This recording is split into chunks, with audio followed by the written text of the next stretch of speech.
Hi everyone, welcome back. What day is it? Thursday, March 19th. March 19th. Welcome back to Straight Talk. And as I say every time, anything I may have said yesterday or put in print yesterday could be null and void today. And today we are going to talk about the Infovirus, which is the spread of misinformation, which is going much faster than the virus itself. So, where do you want to start, Annie? I don't even know where to start. Let me just start with, I did speak to two of my relatives in Italy via the WhatsApp. And I have to say, they have been living this way for a little while now. So they are under quarantine. They're in their homes. They're not going out. The only place they are going, because everything is shut down, is the grocery store. They are buying food, staggering different times throughout the day, and they're home. All businesses and pretty much everything is shut down, but they have been living like this for a while. It is okay. They are okay. Yeah. And I think it's important to remember that we are going to hopefully have access to food and water and our essentials, and that, if we do have to completely shut everything down, that we're still going to be okay. And it's just going to look really different. But as far as the misinformation out there, it changes literally minute to minute. And I know we're all trying, but I in particular feel very obligated to make sure you guys get as much factual and accurate information as possible at all times. And it's hard for me, so I can't imagine how much harder it is for everyone else to sift through it. So just a couple of examples. What was the thing on Sunday night? The Facebook that we were going to go into this national lockdown, and everyone needed to go to the bank and get gas and groceries. And though those are things that we do eventually need to do, we didn't need to do it right then and there. And so I think just considering the source of where you're getting your information, if it's in a Facebook post and it's from like a trusted friend that you've never heard of before, you may want to consider, or a friend of a friend, you may want to consider that source. The other big example is the Stanford doctor Facebook post. Have you seen this? No, so Stanford University actually came out and refuted this yesterday because it was going around so fast that there is apparently a at-home test you can take to decide if you have coronavirus. If you hold your breath for 10 seconds and then you end up coughing, then that's it, you're done for. Obviously, totally false.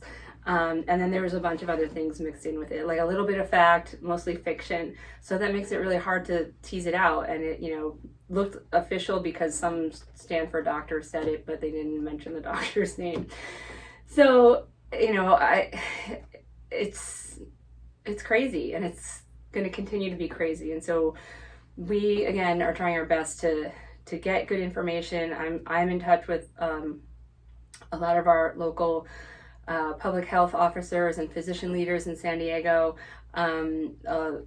Huge hundreds, if not maybe close to 1,000 doctors were on a big group call, a closed Zoom session last night in San Diego County, just trying to get good information together, put our heads together, and really try to get on top of the situation and all be on message. And so I want everyone to know that from a physician and county public health level, that we are coming together as I've never seen before, to really do our part to get good info out there to all of you.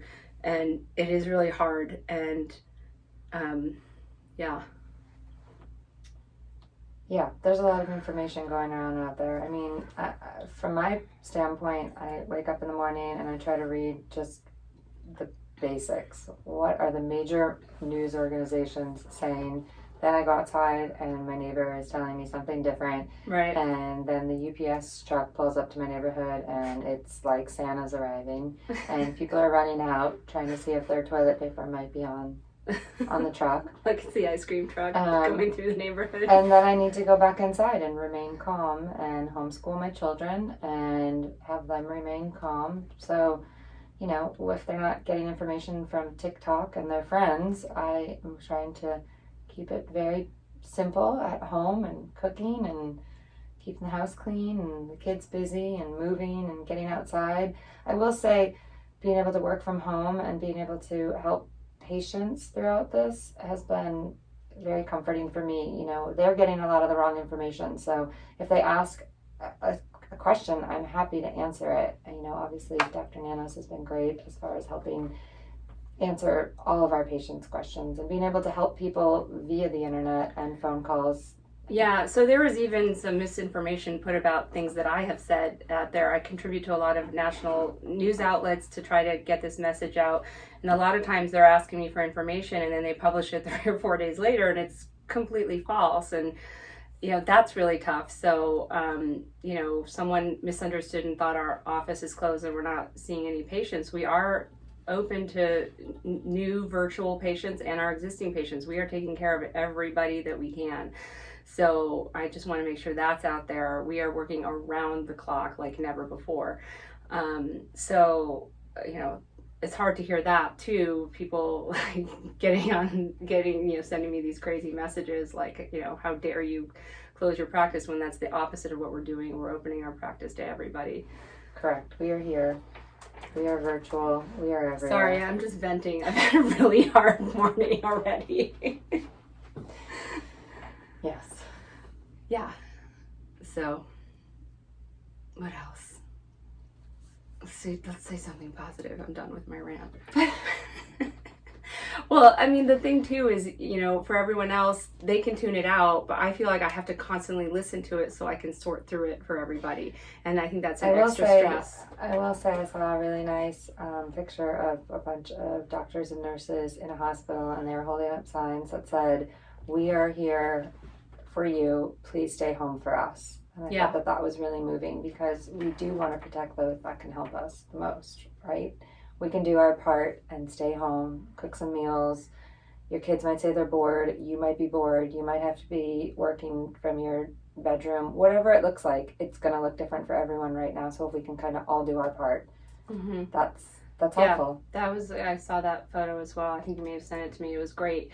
And, to further that point, everyone's worried about hospital beds and ventilators. Well, none of those things are going to function without doctors or nurses. So we all have to be really mindful of that and protect them as much as we can because they're working their asses off. Right. And think of the people who are in your family. You want to protect your grandparents, parents, aunts, uncles, an elderly neighbor.